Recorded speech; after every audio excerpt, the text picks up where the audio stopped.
We're back, ladies. So at this time, I'd like to call our next speaker. Her name is Tinashe. And I met Tinashe actually at a Destiny Marriages event. That was the first time I met her in person. I had seen her around Perth. We all know how small Perth is. I had seen her at different functions, but I met her for the first time in person at a Destiny Marriages event. And for those that have watched me, you know, the little videos that I did on Facebook and all that, but for those that did not, the first thing that I noticed about Tinashe, when she smiled at me, she smiled at me like she knew me, you know. She just smiled right into my soul, and she has this bright smile that just lit up the atmosphere that we were in. And she may not realize that's what she did, but when she comes up, you'll see that smile, and you'll know what I mean. So please make Tinashe feel welcome. Keep on clapping till she gets here.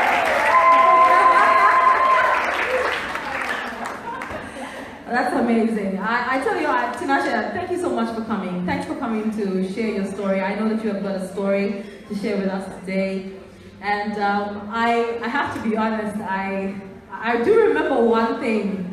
When you were, Tinashe has written a book, and the book is, she's written a book. And they are on sale today. There is a table that is set up with the beautiful flowers just in the corner there if you want to buy the books. I believe they're $25. Please, it's just read it. The testimony, there is breakthrough in our testimony. That's how we overcome. And I really just feel that it's so amazing that you were able to share this and actually pen it down in a book. That's remarkable. I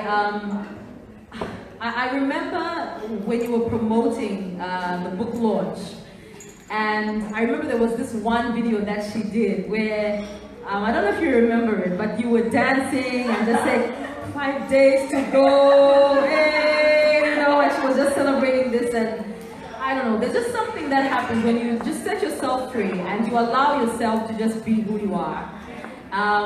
Just breakthrough on our testimony. So I'm going to ask you the same question. You probably had time to prepare for it because you heard me ask Gladys, but when you put away everything, Tinashe, when you put away all the peripherals and all the different things that we might have done ourselves with, tell us, who is Tinashe La?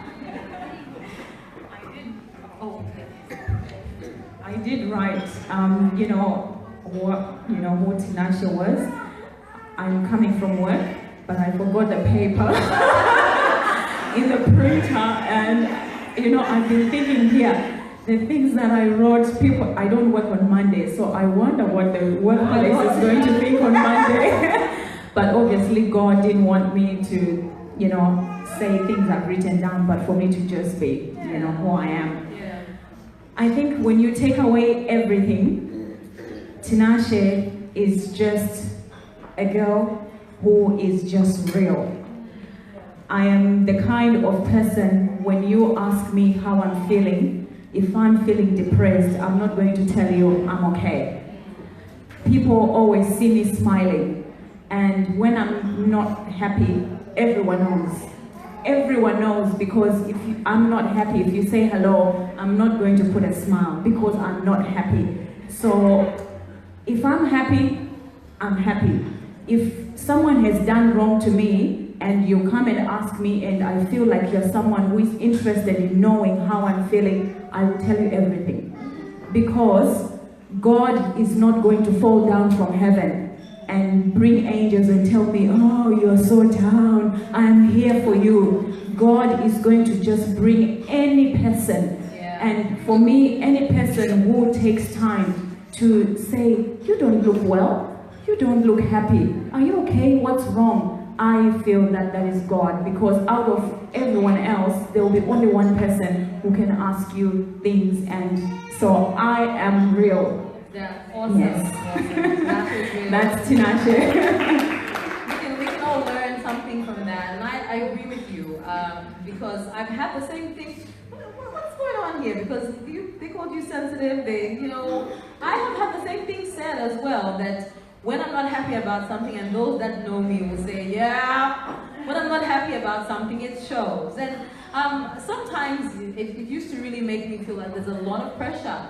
There's a lot of pressure to be okay, isn't there? And that in itself just creates when you are not all right, you need to be able to open up and share what's going on with you. And I do thank God for people who are able to come alongside and just ask if they notice, are you okay? I think there's even a day, isn't there? There's an are you okay day. Because it's very important for us to be able to check on each other. And you know something? Life gets busy. Life gets busy. And I would never begin to, I've had to learn as well, because I used to really become very despondent with people when no one has been checking on me. No one even bothered to check how I'm doing. And you know, I'm like, but the truth of the matter is that we are all just fighting our own like battles. And we are all just going through things. But that's why it's important for us to be conscious about checking on one another. And I'm telling you ladies, it's important for us to check on each other.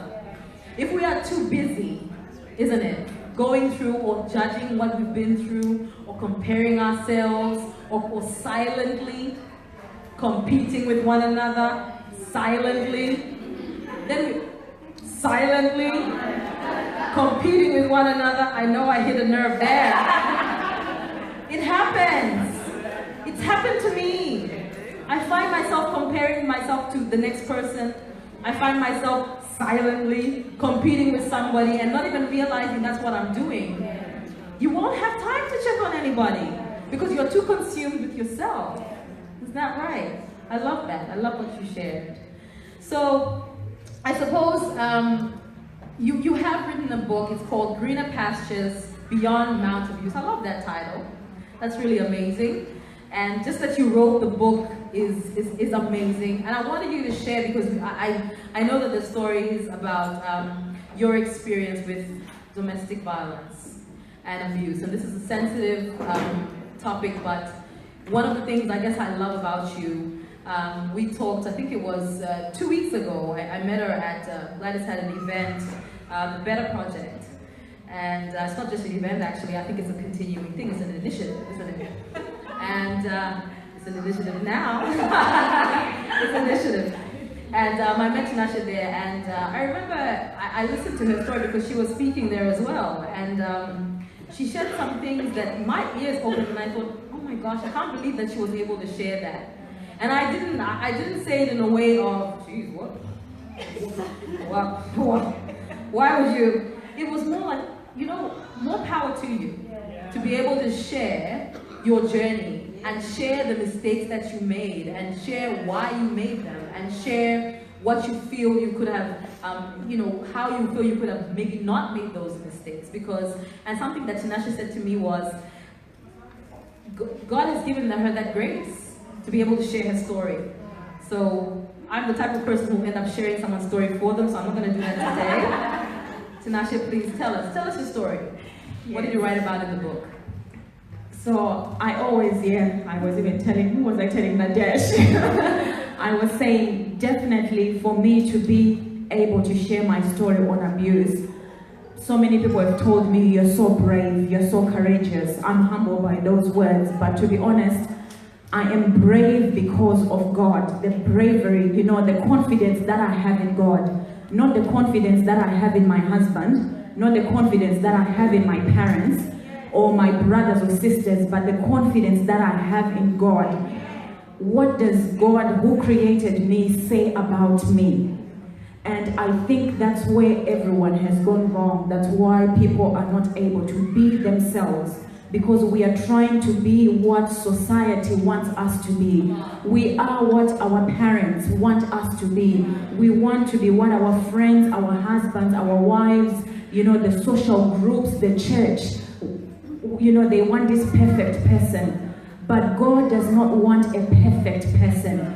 He knows, you know, that you go down and you come up. He wants you to be who you are. And that's why I'm so free in sharing my story. It's my story. So even if I tell you what I went through, even if you tell the whole world that, oh, this girl, my God, she had sex before marriage, she's terrible. Well, that's your own problem. Because I made a mistake and I can't do anything about it. But after learning what I did, well, better believe it, God forgave me. And I did not just wake up this confident person. My story is of abuse. I came to Australia as an 18-year-old young girl. I had never had sex. I had been in a relationship, but I call it friendship because it was nothing. Everything was hidden. It was not a relationship, but like a friendship. So I came into this relationship without knowing what a relationship is. And I just started doing things from what I saw in growing up, in culture, in church. So I just became that person. And that person is not who God created or what He wants me to be, but I just did what I saw, what I learned growing up. So here I am, I get into this relationship, and within a few weeks, I was being beaten.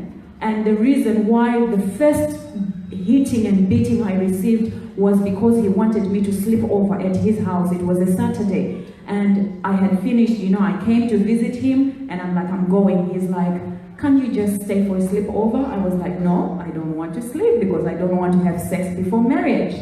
And he kept on persisting. I packed my bags and I was out of the door. And, he followed me to the train station and he kept on, why can't you stay? Why can't you sleep over? Everyone else is doing it. What's so special about you? And it just went on and on. Before I knew it, I was slapped right like that in the street of Harbon Street. I could not believe it. So I was beaten because I don't want to sleep with someone, because I don't want to stay for a sleepover. And being a young girl, even though in Australia, I'd been in Australia probably for about 8 months, I was just new. I had seen on the adverts that, domestic violence against women, Australia says no. I had seen it on the adverts, but growing up, I saw aunties, any other woman, neighbors, close relatives, being beaten, being abused. No one said nothing. No one left the marriage, no one left the relationship. So for me, it was normal that if you don't do what someone wants to do, you get beaten. I didn't know, anything good. And the community I was in, I think everyone who knows me in Perth, since the time I've been in Australia, knows I was being abused. But I can tell you, not a single person told me to leave this relationship. And it was until I had had an overdose, and I was in hospital, and they were trying to revive me, is when a white Kenyan lady who I cleaned for, I've been cleaning for her for a long time. After I had the overdose, she said to me, Tinashe, you're going to die. I can see the progression. You are going to be killed before you know it. And she said to me, you need to leave. And she took me to a lawyer. And the lawyer told me, you don't need to be in an abusive relationship. It just took someone telling me that you don't need to be there. And I can tell you, I never looked backwards. And within a few weeks, my pastor confirmed the same thing. She said she was doing her laundry and she heard an audible voice telling me to leave this person. So that was just a confirmation. And it took me a year after hearing that. It took me a year because I had to prepare myself. I know, and most people will say, why didn't this person just leave? It's not as easy as people think. Most people who have tried to live abusive relationships, that very last minute of trying to leave is when they actually lose their lives, because the person realizes, I no longer have control. So it took me a year. I knew I was going, but it took me a year. And I tell you, the day I was leaving, that is the day I actually almost lost it. I had never bled, but that is the day that I bled, because he pushed me and I fell on the corner of the bed and my whole ankle opened up. Seeing blood, I freaked out because I'd never seen my own blood after being beaten. I never used to see blood. But to see blood, I got the strength and I ran out. And that was the day I never turned back. And with everything that I had been through in the relationship, we could speak the whole night. I'll let you, read the book. But after leaving him, he was still abusing me, because even though I was physically not with him, he hacked those days they didn't have Facebook, there was High Five. He hacked into my High Five and was writing things on behalf of me to every male friend I had. You know, I've always had a crush on you. I want to sleep with you. I'm coming to South Africa. I'm going to sponsor you. He said nasty things you can think of. So even though I left, I was still in an abusive relationship. And it only took the grace of God for me to go through what I went through, to overcome. Wow. That's just like a snippet. You need to read the book, buy the book. But I had a question that was ringing in my mind as you were sharing this. So how long was the relationship in total, including the time that you were preparing yourself to leave? You said you took a year. So the whole relationship, it was for 3 years and 1 month. And you were being beaten regularly during Yes. that time. I want to ask, at any point, were you able to share what you were going through with people that you were close to, people that were in your circle? Were you able to share this? Did you feel like you had the strength to?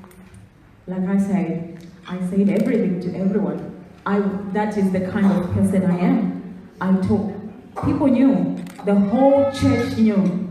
The whole church knew, because I remember there was a time when I had left him for a while, and he realized probably I had stayed for too long without coming back, because he used to abuse me, and then I go and live with my pastors, I go back, it was just like this.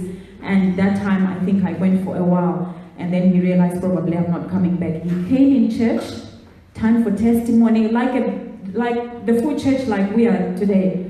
He stood on the pulpit. That was the first day he also admitted to hitting me, because he was refusing all along. He said I would never, where is the evidence, you know? But that day, for me, it was a miracle. He confessed to everyone that I've been beating this girl, I've been mistreating this girl, and he said to the pastors, cut my hand off if I ever touch this woman again, if I ever touch alcohol, you know, God strike me. I think there's someone recorded it. He said this and cried in front of the whole church. I can tell you, don't be deceived. People cried. It was Oscar worthy. People cried. I'm telling you, people were like, this person is repented, you know. And the lady who was sitting next to me, she's like, Tinashe, I've never seen an African man like this. You better go back. And guess what? After church, I went back. Before we even reached the house on Reed Highway, I was opening the car door to get out of the 90-kilometer drive, because he was accusing me of bringing shame for him to come and testify. I did not bring him to church.